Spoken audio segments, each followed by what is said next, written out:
2023년 7월 마지막째 주 거룩한 주일 예배를 우리 주님이 일러주신 기도를 함께 드리심으로 예배를 시작합니다. 너희는 이렇게 기도하라. 하늘에 계신 우리 아버지여, 이름이 거룩히 여김을 받으시오며 나라의 마옵시며 뜻이 하늘에서 이룬 것 같이 땅에서도 이루어지리이다. 오늘날 우리에게 일용할 양식을 주옵시고 우리가 우리에게 죄 지은 자를 사하여 준 것 같이 우리의 죄를 사하여 주옵시고 우리를 시험에 들게 하지 마옵시고 다만 악에서 구하옵소서. 대개 나라와 권세와 영광이 아버지께 영원히 있사옵나이다. 아멘. 주보에 있는 찬양으로 주님 앞에 나아갑니다. 우리 보좌 앞에 모였네 함께 주를 찬양하며 오늘 이 찬양의 고백으로 주님 앞에 나아갑니다.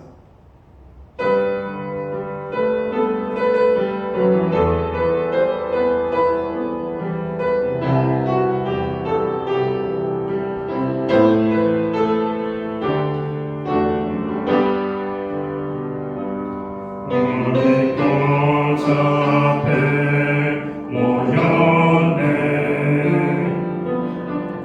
함께 주를 찬양하며 하나님의 사랑 그 아들 주셨네. 그의 피로 이끌어가네.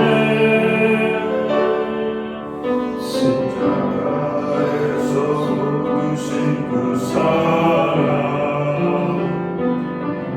감당치 못하게 굴러 나라와 족속 백성 가운데서 구원받고 주 경배드리네.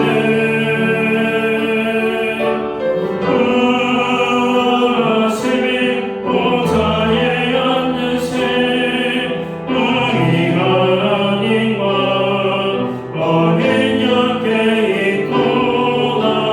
하나님이 보좌에 앉으신 우리 하나님과 어린 양께 있도다. 우리 보좌 앞에 모였네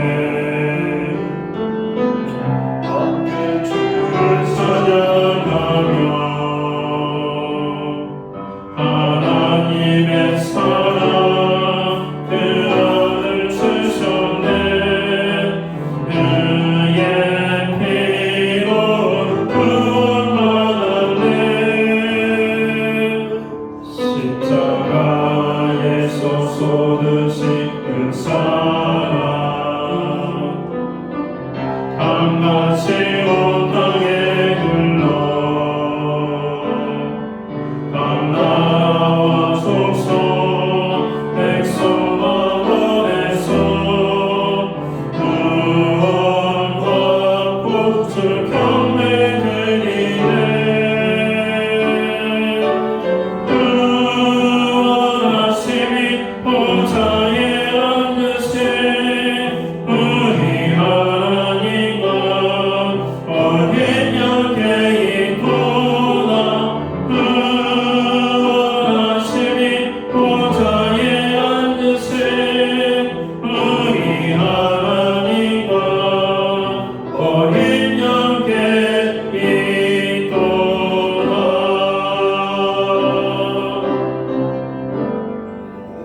교도문 44번 시편 100편 말씀을 한 절씩 교독합니다. 온 땅이여 여호와께 즐거운 찬송을 부를지어다. 기쁨으로 여호와를 섬기며 노래하면서 그의 앞에 나아갈지어다. 여호와가 우리 하나님이신 줄 너희는 알지어다. 그는 우리를 지으시니요 우리는 그의 것이니 그의 백성이요 그의 기르신 양이로다. 감사함으로 그의 문에 들어가며 찬송함으로 그의 궁정에 들어가서 그에게 감사하며 그의 이름을 송축할지어다. 여호와는 선하시니 그의 인자하심이 영원하고 그의 성실하심이 대대에 이르리로다. 아멘. 자리에 작성하시겠습니다. 찬송가 26장 찬양, 이에 찬송가는 14장입니다. 오늘 이 찬양으로 하나님 앞에 영광 돌리고 드려지는 예배를 위하여 박용석 전도사님 기도해 주시겠습니다.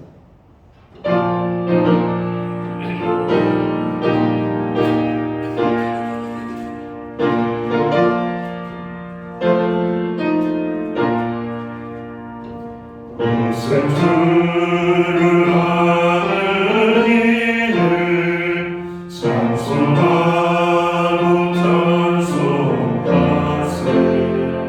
몸과 뜻까지 나아여 경배를 드리세. 주를 알지 못한 이들 주가 증인 인도하사 그를 믿고 구속하니 찬송 부르세. 약한 사람 도움받아 시험 중에 잠들게 되니 모든 죄를 이긴 이는 믿음 뿐이라.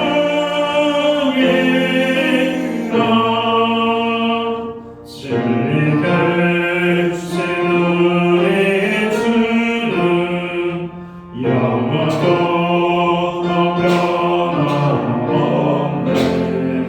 성도 그라 주를 믿어 길이 섬기세.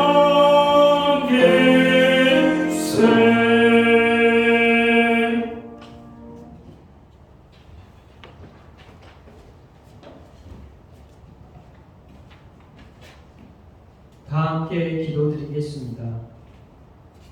죄와 어둠을 물리치시고 생명의 빛으로 인도하여 주시는 하나님 아버지를 찬양합니다. 모든 빛으로 생명을 주시고 만물을 푸르게 하시며 풍성하게 하시는 능력의 하나님을 찬양합니다. 하나님 아버지, 어둠 가운데 있던 저희를 구원의 빛 가운데 인도하여 주심을 감사합니다.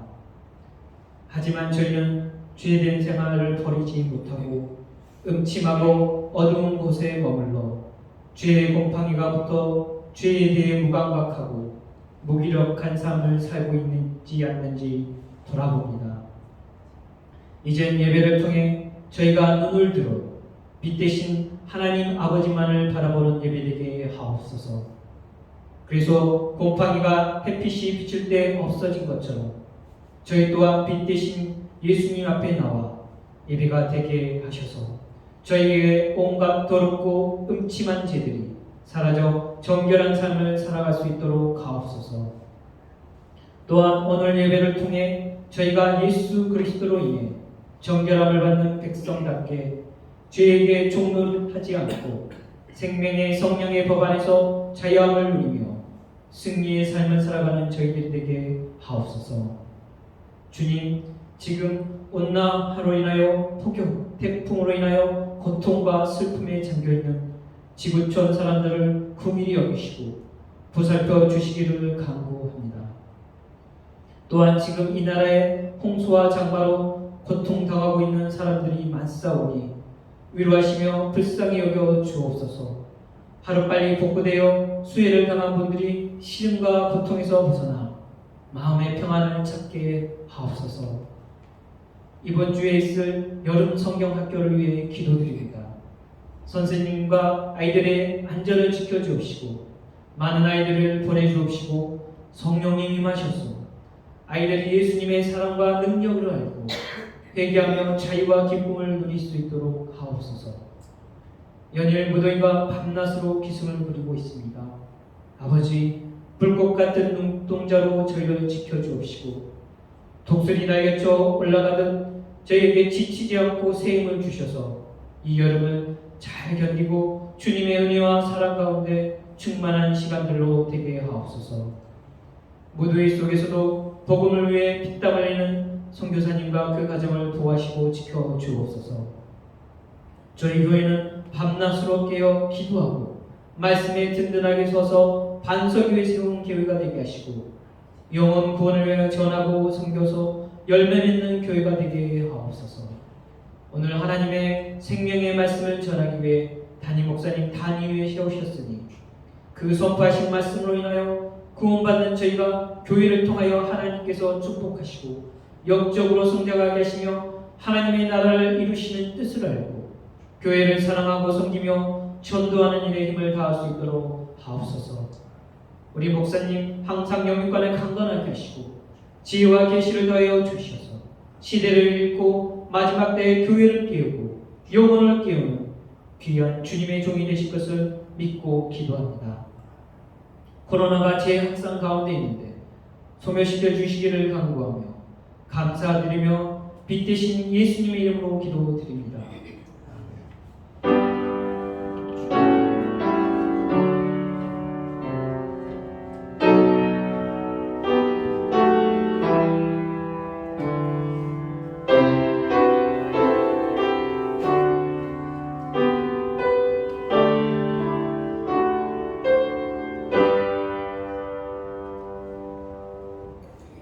마지막 제주 교회와 성도들에게 주시는 하나님의 말씀입니다. 함께 보실 주의 말씀은 신약성경 199면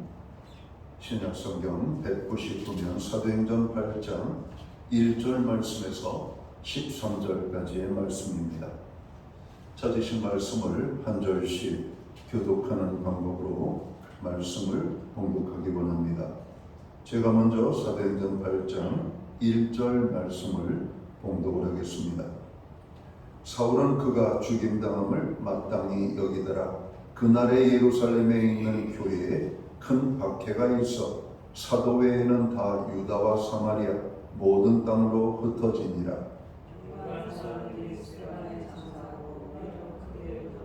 사울이 교회를 잠멸할 새 각 집에 들어가 남녀를 끌어다가 옥에 넘기니라.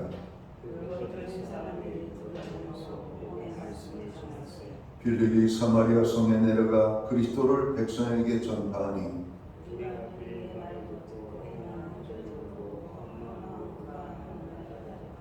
많은 사람에게 붙었던 더러운 귀신들이 크게 소리를 지르며 나가고 또 많은 중풍병자와 못 걷는 사람이 나으니 그 성에 시몬이라는 사람이 전부터 있어 마술을 행하여 사마리아 사람을 놀라게 하며 자칭 큰 자라 하니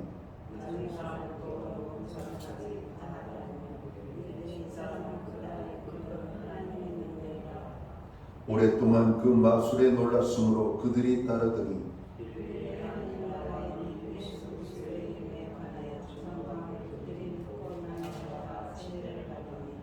13절은 함께 읽겠습니다. 시몬도 믿고 침례를 받은 후에 전심으로 빌립을 따라다니며 그 나타나는 표적과 큰 능력을 보고 놀라니라. 아멘. 찬송가 216장 찬양, 옛 찬송가는 356장입니다. 오늘 이 찬양 1절과 4절 찬양으로 하나님 앞에 영광 드리고 드려진 헌물 위하여 봉헌 기도 드리겠습니다. Oh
드려진 헌물 위하여 봉헌기도 드리겠습니다.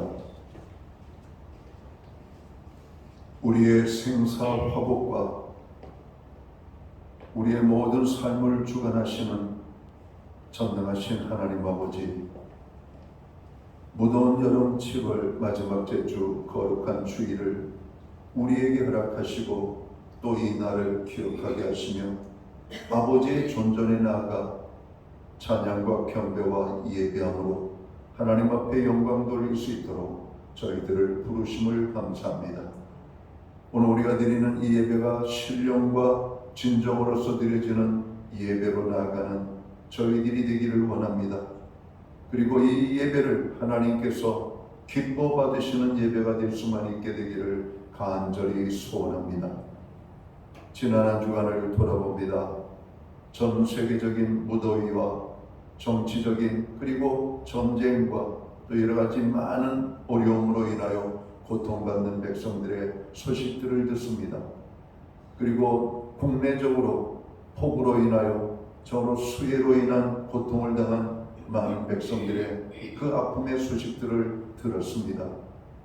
하나님, 주님의 은혜가 아니면 우리가 살 수 없음을 고백합니다.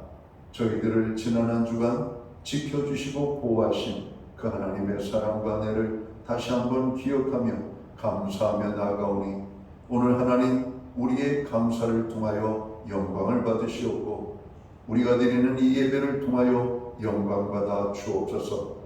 특별히 정성된 헌물로 봉헌의 헌물을 드리오니 이 헌물을 받아 주시기를 원합니다. 드린 손길을 받아 주시옵소서. 저들을 축복하시되 하늘복으로 내려주시고 땅의 복으로 넘치게 하시며 영육간에 강건함을 주시고 손대생하는 일들마다 열매가 있게 하시고 발로 밟는 지경을 넓혀주시되 그 땅이 화평의 땅이 되게 하여 주시옵소서. 가정엔 화목을 우리의 일터엔 풍성을 선물로 주신 자녀의 삶 속에는 하나님의 동행하심으로 인한 놀라운 간증이 넘쳐날 수 있도록 주님 도와주시기를 간절히 소원합니다. 주님, 교회로 하여금 중보기도할 수 있는 은혜를 주시니 감사합니다. 정말 열방을 위하여 나라와 백성들을 위하여 교회와 성도들을 위하여 정말로 고통 중에 있는 우리의 형제 자매들을 위하여 부르짖어 간구하는 그 모든 기도를 주님 들어주시옵소서. 응답의 축복을 주시옵소서. 하나님의 능력으로 저들 가운데 함께하여 주시옵소서. 연약한 자들을 붙잡아 주시고 상처난 영혼들을 감싸 주시며 약한 자들을 붙잡아 주시옵고 없는 자들을 있게 하시고 병든 자들을 치유하시는 하나님의 놀라운 은혜를 참으로 온 백성들이 경험할 수 있도록 인도하여 주옵소서. 무엇보다도 이 시간 아버지 수해로 인하여 큰 슬픔과 아픔과 고통과 아버지 하는 괴로움의 시간을 보내고 있는 아버지 이 백성들이 있습니다. 주님, 그들을 위로하여 주시옵소서. 그를 어루만져 주시옵고 그들의 삶 속에 하나님의 소망과 용기와 힘을 주셔서 그 절망의 자리를 극복하고 일어날 수 있는 은혜를 베풀어 주옵소서. 하나님, 오늘 우리는 기도합니다. 연약한 자들을 위하여 기도할 때마다 저들의 삶 속에 주님의 권능의 손길이 함께하여 주시기를 간절히 소원합니다. 아버지 하나님, 이 시간 저희들 아버지 예배할 수 있는 은혜를 주심을 감사합니다. 무엇보다도 우리의 가정이 말씀 위에 세워지는 가정, 여호와를 경외하는 가정으로 설 수 있도록 도와주심을 감사합니다. 가정의 구원을 허락하여 주시옵소서. 구원받지 못한 영혼들, 그 이름을 부르며 간구하는 이름들마다 구원의 놀라운 축복의 은혜가 임하게 하여 주시옵소서. 그래서 가정의 구원이 온전히 이루어질 수만 있도록 주님 도와주시기를 간절히 소원합니다. 하나님, 오늘 우리의 예배를 받아주실 뿐만 아니라 정성된 헌물을 받아주옵소서. 오늘 이 예물이 사용되는 곳에 주의 영광이 나타나며 하나님의 나라 확장을 위하여 쓰여지고 주의 복음이 땅 끝까지 전파되는 일에만 온전히 아름답게 사용되기 원합니다. 고난 중에도 주님 전전을 찾아 나아가게 하시고 예배할 수 있는 은혜 주시니 감사합니다. 우리와 같이 예배할 수 없는 연약한 지체들 있는 곳 그곳에서 예배에 힘쓰는 하나님의 사람들 되게 하여 주옵소서. 해외에 거주하는 자녀들, 유학 중에 있는 자녀들, 군복무 중에 있는 자녀들, 병상에 입원 중에 있는 자녀들, 출타 중에 있는 자네들, 그리고 여러 가지 사항으로 아버지 하나님 예배할 수 없는 환경 속에 있는 자들, 그럼에도 불구하고 예배에 힘쓰는 하나님의 백성으로 살아갈 때 저들에게 놀라운 은혜의 축복이 임할 수 있도록 인도하여 주옵소서. 오늘 우리에게 귀한 환경과 믿음을 주심을 감사합니다. 연약하여 드리지 못하는 심령들, 저울 아버지 하나님, 저울 환경적으로 약해서 드리지 못하는 그 모든 심령들, 하나님 더 큰 복과 은혜를 허락하여 주셔서 하나님 나라 영광을 위하여 더 존귀하게 쓰임받을 수 있도록 인도해 주옵소서. 우리의 모든 삶에 복의 복을 더하여 주시기를 원하옵고, 이 모든 말씀을 우리 구주 예수 그리스도의 이름 받들어서 감사드리옵고 봉헌 기도 드리옵나이다. 아멘.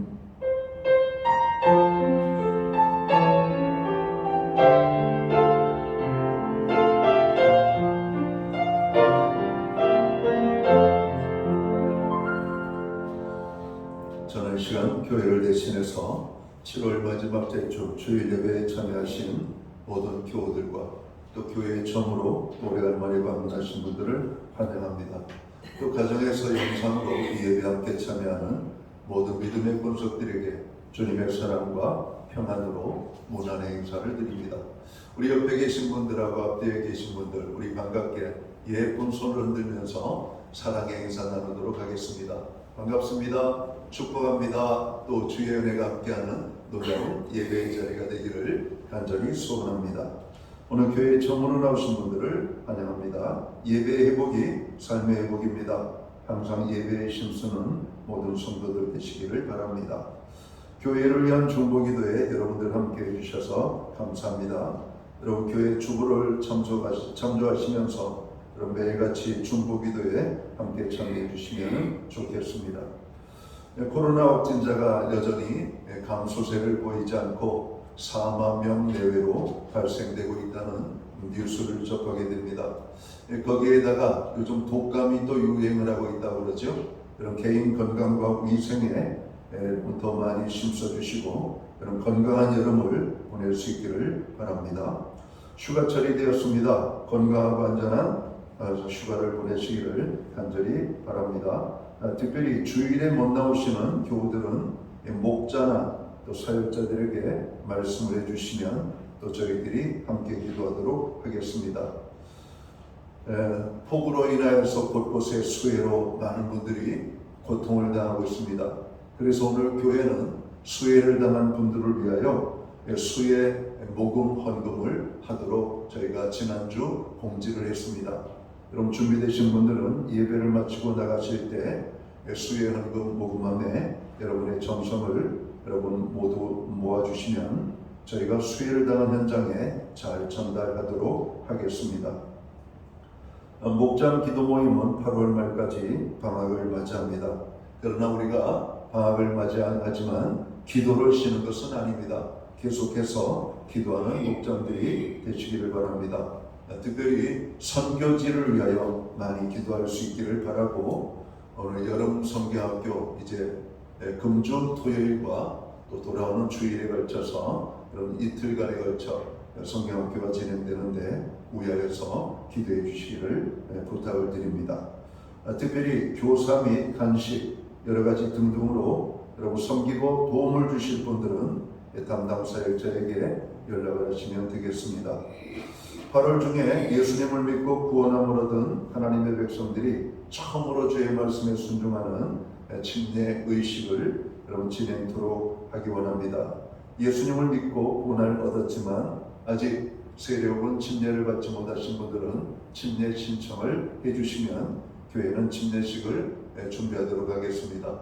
나는 세례를 받았지만 성경적인 의미로 침례를 받기를 원하시는 분, 그럼 다시 한번 침례를 받아도 됩니다. 그런 어떤 고백이 있는 분들은 침례 신청을 해주시면 되겠습니다. 교회는 매주 수요일마다 온라인 성경 공부를 제공하고 있습니다. 방학 중에도 성경 공부는 계속해서 제공되니까 여러분들의 믿음의 진보를 위하여 온라인으로 보내는 성경 공부에 적극 참여해 주시면 되겠습니다. 금주는 10과 성경에 대해서 공부를 합니다. 성경이 무엇인지, 성경은 어떤 것인지에 대해서 저희들이 공부를 하는 것이죠. 교회를 위해서 기도해 주시고 나라가 많이 혼란합니다. 그럼 나라를 위하여 기도해 주시기 바랍니다. 사회적 약자들의 어떤 어려움들, 또 특별히 우리 사회의 불완전함이 여러 가지 폭력적인 모습으로 나타나고 있습니다. 스토킹으로 나타나고 묻지마 살인 사건, 여러 가지 많은 자로 불평불만을 가진 사람들이 자기들의 그 속에 있는 감정을 풀지 못하고 불특정 다수인을 향하여 해를 끼치는 사회적 현상들이 나타나고 있습니다. 우리가 그러한 일들을 위하여 기도함으로 건강한 사회를 이룰 수 있도록 여러분 기도해 주시기를 부탁을 드립니다. 최원재 집사님 남편 되시는 유재왕 성도님 수술을 받고 회복 중에 있습니다. 계속해서 기도해 주시기 바랍니다. 이소원 집사님, 신윤희 집사님 가정이 미국 3년간 여러분 이렇게 연수를 가셨다가 다시 한국에 입국하셨습니다. 집 문제가 아직 해결되지 않아서 여러분 정상적인 생활이 안 되고 있는데 속히 집 문제가 해결되고 여러분 가정에 온전한 회복이 될 수 있도록 여러분 기도해 주시고 빨리 우리가 만나서 주 안의 기쁨을 나눌 수 있게 되기를 간절히 바랍니다. 기타 다른 교회 소식은 주보를 참고해 주시고 여러분 기도할 때마다 교회를 위하여 함께 기도해 주시면 고맙겠습니다. 오늘 우리는 신약성경 사도행전 8장 1절에서 13절까지의 말씀을 공독을 했습니다. 이 말씀을 중심으로 교회의 정체성을 회복하자라는 제목을 가지고 함께 은혜의 말씀을 나누고자 합니다. 정체성이라는 것이 무엇인가? 사전적인 의미는 변하지 아니하는 존재의 본질을 깨닫는 성질 또는 그 성질을 가진 독립적 존재, 바로 이게 정체성이라고 하는 사전적인 의미입니다. 영어로는 아이덴티티라고 그러죠. 오늘 우리가 교회를 향하여 왜 우리는 교회여야만 하는가? 왜 우리는 교회야만 하는가? 라고 하는 이 질문에 우리가 대답을 하기 위해서는 교회의 정체성을 분명하게 우리가 알아야 됩니다. 여러분 하나님 앞에 예배하는 공동체는 어디입니까? 여러분 세상의 어떤 무대도 하나님을 예배하는 공동체는 없습니다. 오직 교회만 하나님을 예배하는 것입니다. 그래서 교회여야만 하는 겁니다. 우리가 세상에 하나님의 복음을 증거합니다. 이 세상에 하나님의 복음을 증거하는 공동체가 어디가 있습니까? 여러분 교회밖에 없어요. 그래서 우리는 교회여야만 하는 겁니다. 교회여야만 하고 교회여야만 여러분 되어질 때 여러분 교회는 하나님을 예배하고 교회는 하나님의 복음을 땅끝까지 증거하는 선교 공동체가 될 수 있기 때문에 그렇습니다. 교회가 무엇일까요? 우리는 이제까지 참으로 교회에 대한 설명과 교회에 대한 이야기들을 많이 들었습니다. 가장 익숙하게 아는 교회의 보편적인 어떤 의미는 이런 것이죠. 교회는 구원함을 얻은 사람들의 모임 혹은 공동체, 그리고 교회는 건물이 아니라고 하는 사실을 우리는 너무나 잘 알고 있습니다. 교회는 건물이 아니에요. 여러분 아무 건물에나 십자가를 단다고 교회가 되는 것이 아닙니다. 여러분 교회는 예수 믿고 구원함을 얻은 하나님의 사람들의 모임 혹은 공동체가 교회가 되는 겁니다. 오늘 우리는 이 건물에 예수님을 믿고 구원함을 얻은 하나님의 자녀들이 이 주일에 모여서 하나님을 예배합니다. 이게 교회인 겁니다. 사람들이 모였다고 교회가 되는 게 아니에요. 예수 믿고 구원함을 얻은 하나님의 거룩한 백성들의 모임, 그 모임에서 하나님을 예배하는 겁니다. 그 모임에서 우리는 하나님 앞에 받은 은혜를 여러분 나누고 또 그 하나님의 사랑을 온 세상에게 증거하는 것이죠. 교회가 무엇일까? 구약적 의미의 교회는 성전의 개념입니다. 성전에서는 어떤 일들이 이루어졌습니까? 제사입니다. 즉 예배였던 것이죠. 그러므로 구약적 의미로서의 교회의 정체성은 예배입니다. 구약의 성전은 오직 하나님 앞에 제사를 드리기 위하여 존재했던 것이죠. 그래서 여러분 이스라엘 백성들은 하나님 앞에 제사를 드렸던 겁니다. 제사장의 직무는 백성들이 하나님 앞에 제사를 잘 드릴 수 있도록 중보자의 역할을 했던 것이죠. 하나님 앞에 예배하는 공동체, 바로 그것이 구약의 성전 개념이죠.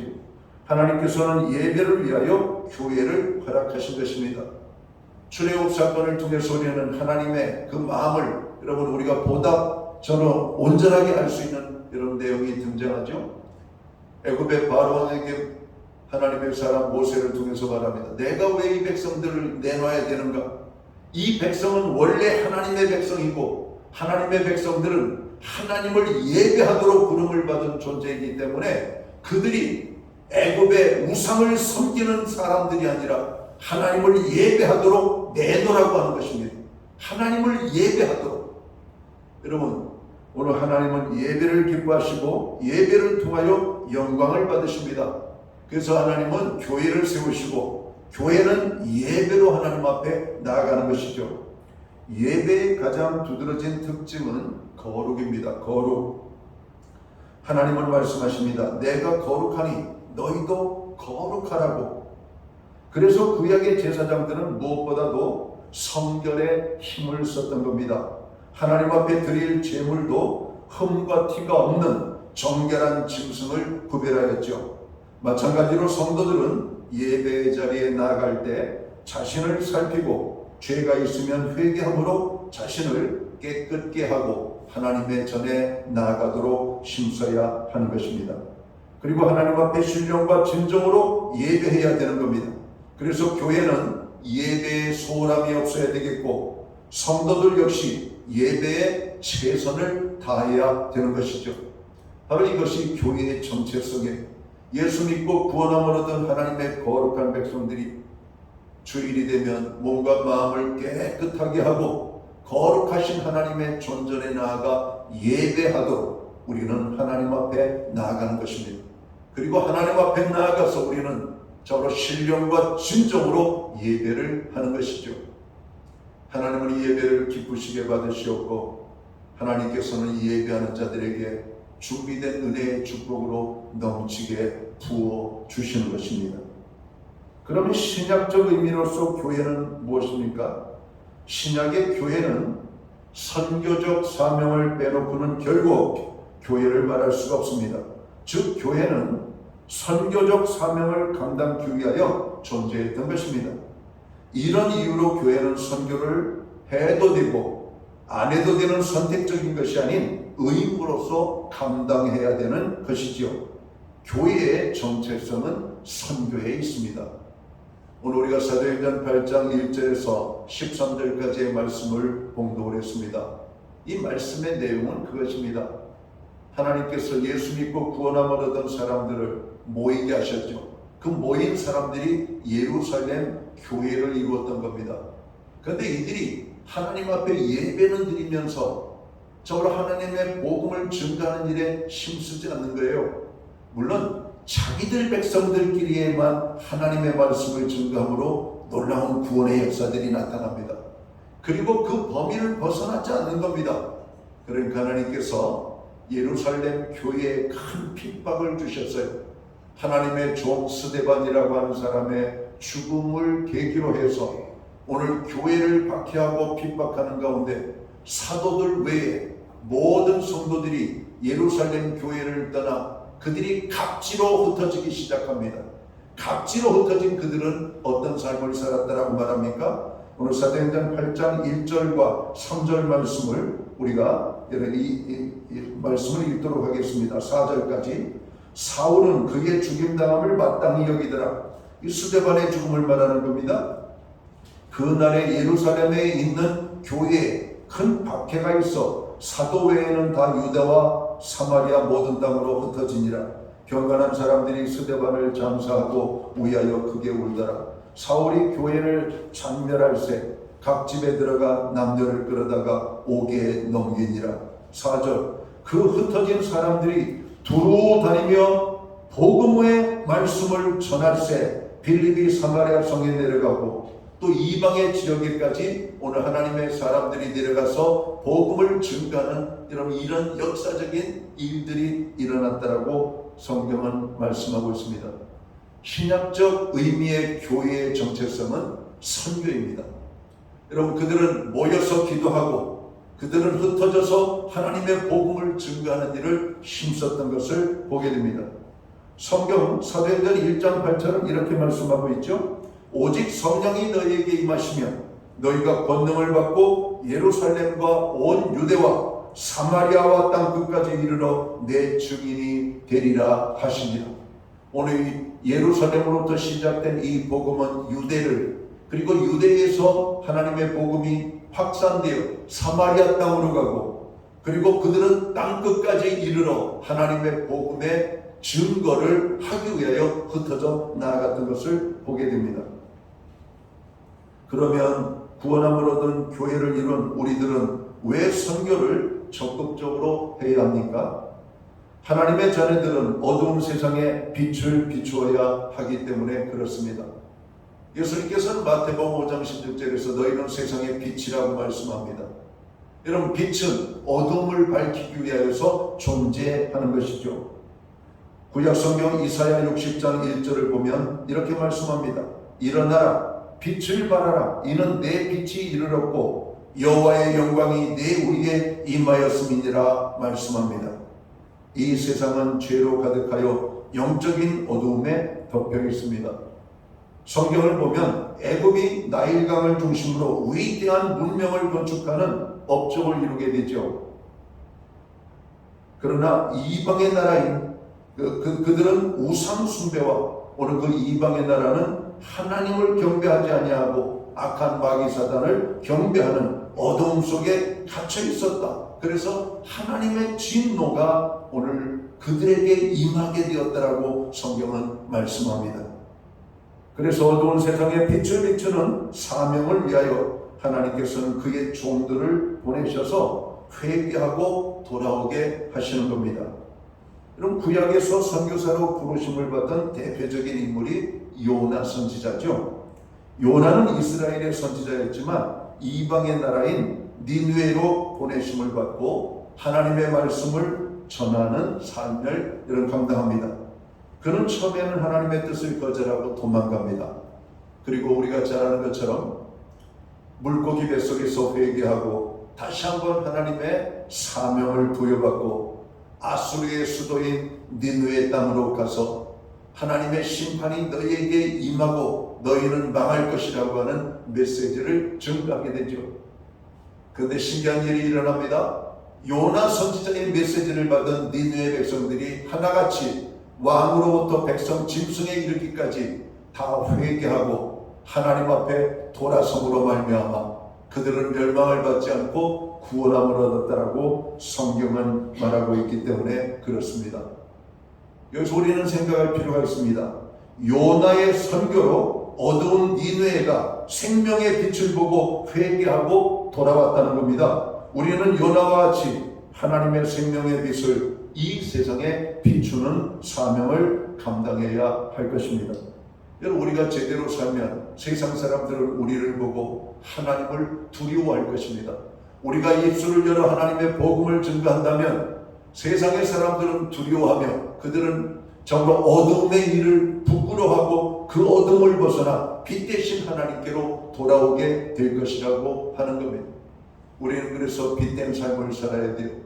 오늘 그 빛된 정체성의 핵심은 뭐냐면 하나님의 복음입니다. 복음이 들어가는 곳에는 죄가 드러나게 되고 죄는 견디지 못하고 회개를 하게 됩니다. 우리가 살아가는 이 세상은 어두움이 가득합니다. 얼마 전 미국의 그래미 어워드 시상식에서 샘 스미스라고 하는 동성애자 가수가 이런 퍼포먼스를 펼쳤죠. 바로 이 사건이 미국에서 큰 논란이 되었습니다. 그 논란의 이유는 그의 퍼포먼스가 사탄 숭배의 형태로 나타나고 그가 부른 노래는 타락이라고 하는 것이었습니다.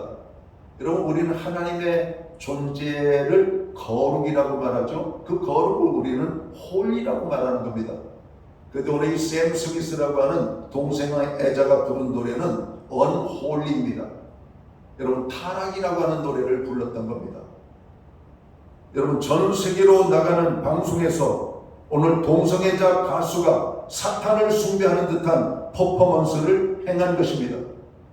제가 인터넷을 찾아봤어요. 샘 스미스라는 사람이 어떤 사람인가? 31세의 사람입니다. 그는 여성들의 옷을 입습니다. 이상한 옷을 입습니다. 멀쩡한 옷을 입고 나오는 적이 한 번도 없습니다. 그의 모습을 보면 그냥 이게 사단이 그냥 이렇게 덕지덕지 붙어 있는 사람처럼 보입니다. 아주 요상한 형태를 가지고 있는 사람이죠.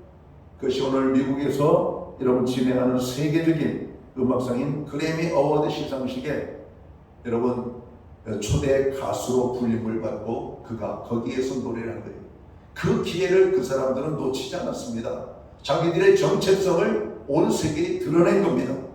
오늘 그를 지지하는 사람들은 열광을 했죠. 그러나 미국의 교계에서는 공개적으로 사탄 워십의 활동이 일어난 것에 대해서 한탄을 하고 있는 그 소리가 지금 나오고 있다는 사실입니다. 영적인 어두움이 사람들의 눈을 멀게 하고 있습니다. 이제는 사람들의 의식 속에 동성애자나 트랜스젠더가 더 이상 이슈가 아니고 오히려 그런 사람들이 당당하게 자신들을 표현하는 시대가 되었다는 겁니다. 그래서 교회는 동성애자의 여러분 합법성을 반대하는 겁니다. 여러분 동성애 여러분 그 혼인을 허락하고 동성애자의 그 모든 것들을 허용하는 나라들이 어떻게 변하는지 알고 있지 않잖아요. 우리나라가 얼마 전까지만 해도 마약의 청정국가라고 그랬습니다. 그러나 밑에서부터 썩어 들어가고 있습니다. 사춘기 아이들이 마약을 접하는 나라. 여러분 마약이라고 하는 것이 얼마나 위험한 것인지 우리는 너무나 잘 압니다. 한 번 빠지면 헤어나올 수가 없는 유혹입니다. 악마의 유혹이라고 그러잖아요.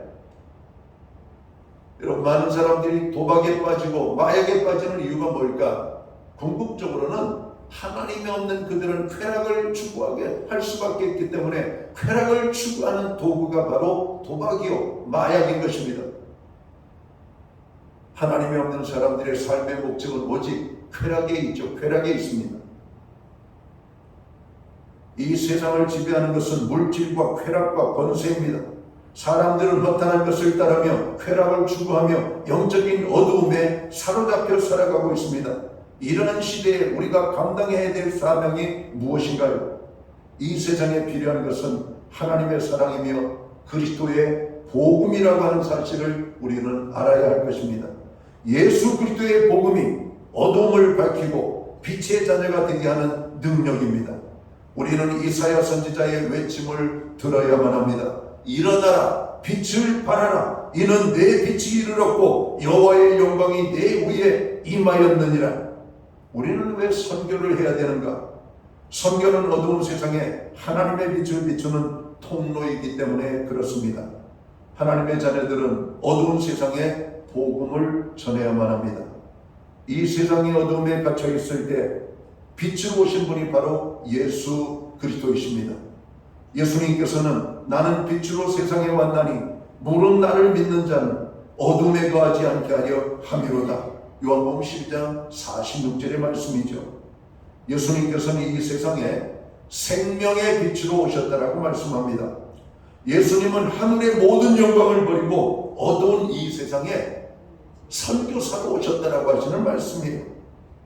예수님은 하나님의 독생자이지만 우리를 구원하기 위하여 인간의 몸을 입고 이 땅에 선교사로 오신 겁니다. 그리고 어두운 세상에 빛을 비추심으로 그분께 와서 생명을 사람들로 하여금 얻게 하셨다는 것이죠. 예수님께서는 하늘로 승천하시기 전에 제자들에게 세상에 생명에 비친 복음을 전하는 사명을 맡겨주십니다. 오직 성령이 너희에게 임하시면 너희가 권능을 받고 예루살렘과 온 유대와 사마리아와 땅 끝까지 이르러 내 증인이 되리라 하시니라. 주님이 주신 사명은 선교적인 비전을 품는 제자의 삶이었습니다. 제자들은 예루살렘이나 유대에만 가는 것이 아니라 그들이 가기 꺼려하는 사마리아와 이스라엘의 지경을 넘어 온 세상을 향하여 나아가라고 하는 것이죠. 땅 끝까지 이르러 내 증인이 되리라 하는 말씀이죠. 그리고 성령의 인도하심과 성령의 역사하심으로 복음의 불꽃이 예루살렘 교회에서 시작하여 수많은 영혼들이 회개하고 돌아오는 역사가 일어났습니다. 성령의 역사는 예루살렘에서 시작하여 유대 지역에 이르렀고 사마리아까지 제자들이 두루 다니며 하나님의 복음을 증거합니다. 지난 2000년의 기독교의 역사는 순교자의 피의 대가로 세워진 선교의 역사입니다. 영적으로 암울했던 시절에 복음의 사명자는 복음을 전하기 위하여 두루 다니며 복음을 전했습니다. 그 복음이 온 세상에 전파되었습니다. 복음의 역사는 예루살렘에서 시작되어 온 세상 땅끝까지 여러분 하나님의 말씀을 증거하게 되어진 것이죠. 1885년 이 조선이라고 하는 땅에 외국인 선교사들이 첫 발을 들여놓게 되죠. 그때 이 조선 땅에서 본 그들이 첫 인상은 어둠이었다라고 말합니다. 그 어둠이 얼마나 깊은지 여러분 깜깜한 암흑이었다라고 말합니다. 그 암흑을 여러분 깨치기 위하여 그들은 조선 땅에 첫 발을 들였던 것입니다. 하나님의 복음이 오늘 세상을 밝게 만든 것이죠. 어둠을 몰아낸 것이죠. 죄악을 몰아내고 우상숭배를 몰아내고 여러분 사람들이 하나님 없이 허탄한 것을 추구하던 그들의 삶을 몰아내고 정말 그들의 삶에 예수 그리스도를 모심으로 말미암아 여러분 빛 가운데 살게 되어진 것임을 여러분 성경은 우리에게 말씀하고 우리는 그 역사를 통해서 여러분 보게 됩니다. 교회의 정체성은 선교적인 교회가 되는 것입니다. 마태복음 28장 19, 20절의 말씀을 봅니다. 그러므로 너희는 가서 모든 족속으로 제자를 삼아 아버지와 아들과 성령의 이름으로 침례를 주고 내가 너희에게 분부한 모든 것을 가르쳐 지키게 하라. 볼지어다 내가 세상 끝날까지 너희와 항상 함께 있으리라 하시니라 말씀합니다. 교회의 생명은 예수 그리스도의 복음입니다. 복음은 하나님의 생명을 얻게 하는 능력으로서 복음이 살아있는 교회는 생명력 있는 교회가 되는 비결이죠. 그러므로 주님이 세우신 교회는 주님이 주신 모든 족속으로 제자를 삼는 이 사명에 순종해야만 하는 것입니다. 교회가 선교적인 사명을 감당하는 것은 우리가 품어야 할 비전입니다. 그러면 우리가 어떻게 선교적 사명을 잘 감당할 수가 있을까요? 여러분 우리 교회는 정자동이라고 하는 곳에 세워진 교회입니다. 우리 교회가 세워진 지역을 중심으로 우리는 하나님의 복음을 증거해야 되는 것이죠. 제일 먼저 오늘 하나님의 복음이 이 땅에 왔고 이 땅에 온 복음은 예루살렘을 변화시켰어요. 그리고 유대 땅을 변화시켰고 사마리아를 변화시켰고 이방의 나라를 향하여 하나님의 복음이 확산되어진 것처럼 오늘 우리 신약교회는 정자동 일대에 하나님의 복음을 증거하는 일에 힘써야 될 것입니다. 하나님의 빛을 비추는 일에 온 성도들은 힘써야 될 것입니다. 우리의 움직임은 단순한 움직임이 아니라 하나님의 빛을 증거하는 여러분 그런 움직임이 되어야 할 것입니다. 그래서 우리는 말 한마디 행동 하나 어디에서 우리가 어떤 일을 행할 때 우리의 몸가짐을 조심해야 될 이유가 바로 거기에 있는 겁니다. 왜 하나님은 우리를 향해서 말씀하시잖아요. 너희는 세상의 빛이라고 말하는 겁니다. 교회 갔다 오면서 성경을 들고 우리가 걸어가면서 길가에 침을 뱉거나 성경을 끼고 다니면서 담배를 피시는 분은 없겠죠. 우리의 말 한마디 행동 하나하나를 조심해야 됩니다. 특별히 주일 같은 경우는 더 조심해야 됩니다. 한 주일 내내 우리가 예수 믿는 사람이기 때문에 하나님의 빛을 전하는 사람들이기 때문에 우리의 삶을 조심해야 됩니다.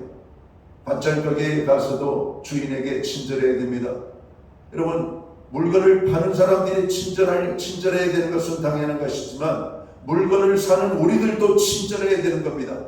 여러분 엘리베이터에서 만나는 이웃들에게 친절을 행해야 됩니다. 먼저 인사를 하고 먼저 친절한 모습으로 다가가는 겁니다. 그게 우리가 이웃을 복음화시키는 비결 중에 하나예요.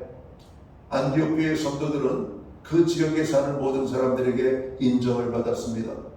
그래서 그 지역에 사는 사람들은 안디옥 교회 성도들을 향하여 그리스도인이라고 불렀던 겁니다. 오늘 우리가 지나갈 때 세상 사람들이 이렇게 말하면 여러분은 성공한 겁니다. 저 사람 교회 다니는 사람이야.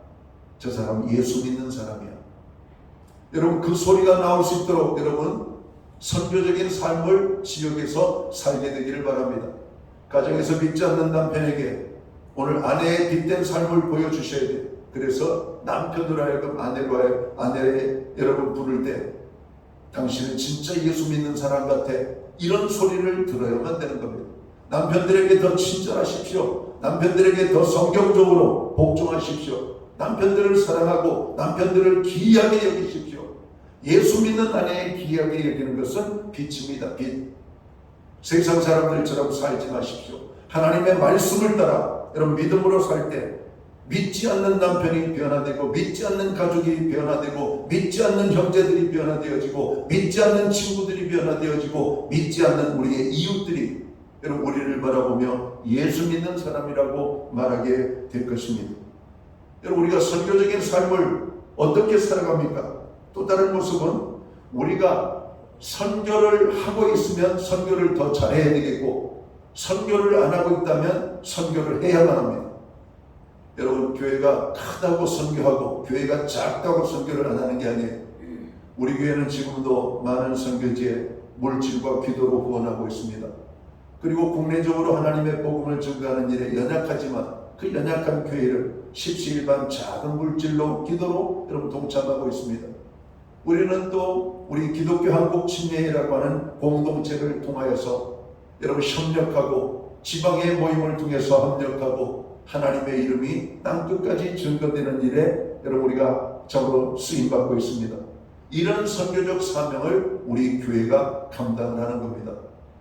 여러분 이 무더위에 적으로 수많은 선교사님들이 오늘 외국 땅에서 언어가 다르고 환경이 다르고 문화가 다르고 음식이 다른 그 모든 것들, 여러분 우리나라는 어제 제일 더웠던 곳이 35도 정도 됐다고 그래요.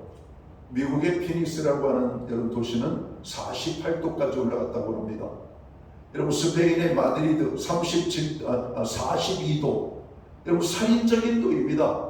여러분 우리나라는 35도에 더워 죽겠다고 여러분 우리는 헉헉거리는데 어느 도시는 48도, 여러분 달걀이 반숙이 될 수 있는 온도입니다. 대단한 열기입니다. 카나다의 어느 도시는 거의 50도에 육박하는 여러분 기온이 올라가고 여러분 산에서 자연적으로 발화가 일어나고 있다고 하는 뉴스를 접했습니다. 여러분 얼마나 무섭습니까? 얼마나 이 세상이 험합니까?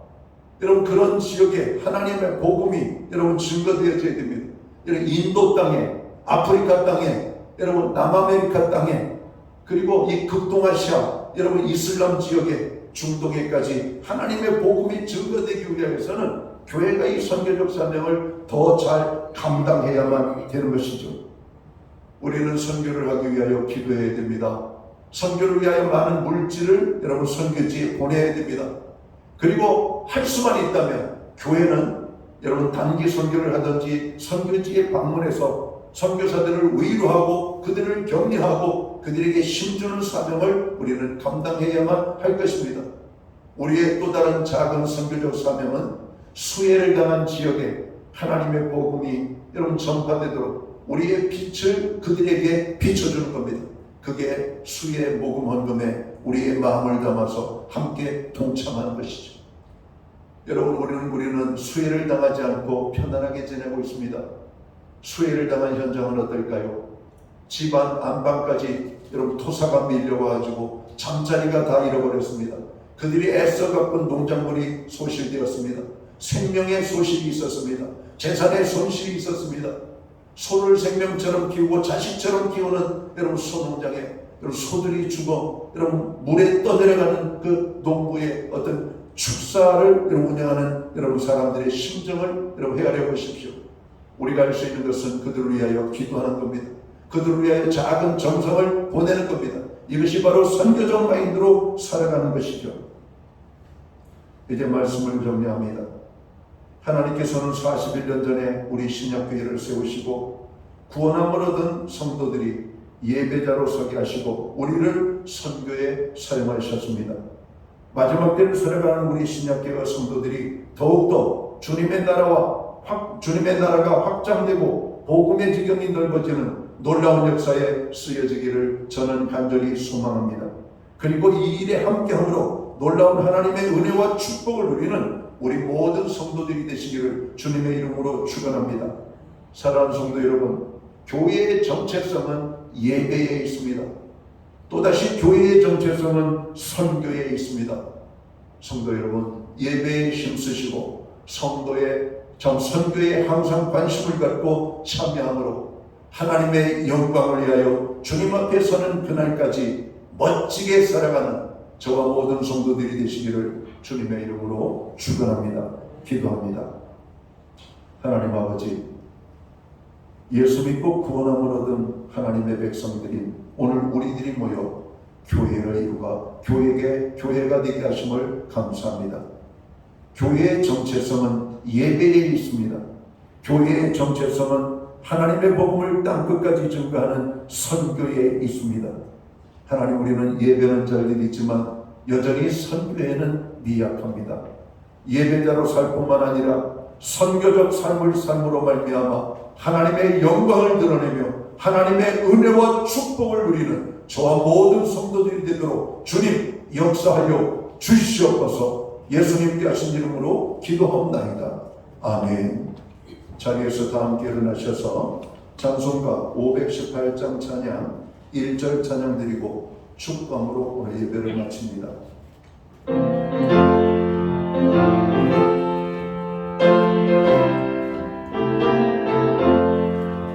기쁜 소리 들리니 예수 구원하신다. 만민에게 전하라. 예수 구원하신다. 주님 운명하시니 산을 넘고 물 건너 온 세상에 전하라.